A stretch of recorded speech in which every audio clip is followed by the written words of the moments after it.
In a previous helpful video, I covered how to use a black dry erase marker in order to help lay out your board well ahead of your presentation, so that way you can focus solely on the content and connecting with your audience without the fear of running out of space on your board.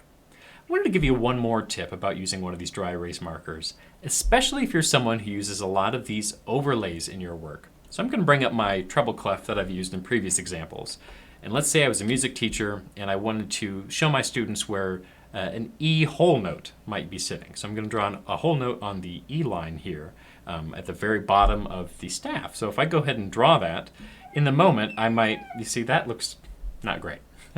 And I kind of maybe purposely over-exaggerated that there, but this kind of looks more like a fat tomato than a music note. It would probably pass in the moment, but let's say you really wanted to get this right. You really wanted this to look pristine. How do we do that with just a little bit of planning? I'm going to go ahead and erase this. And with my black dry erase marker, before my class, before I engage anyone, it's just me and the board, I can take my time to really draw exactly what I want that note to look like. There we go, something like that. There you go, you can see that, and that looks pretty good.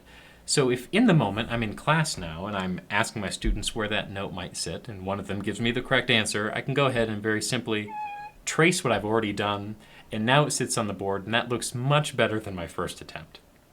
Alternatively, if you wanted to make, let's say, a line, I obviously could draw like a bar line for this music from the top to the bottom, but if I wanted it to be just a little bit more discreet, instead of drawing full shapes, I can just give little cheat dots. So here at the top of the staff, I might draw one little dot, and then at the bottom, I'll draw another one ahead of time. Again, now it looks like completely invisible. And in the moment, all I have to do is connect the dots while I'm teaching with my students. Boom. And I've got a line that's going to work perfectly for my classroom. It's just a little bit more elegant. It'll take up less time in the moment, and it's going to look better for you. It really will help you hit those all those marks much easier. Now, this is a music example, but I think you can see the power of this. If you were in a, let's say, a medical or a science situation and you're trying to annotate bones on a human body or like on a medical scan, doing this in advance will make that much easier than you looking at your confidence monitor trying to get it perfect in the moment.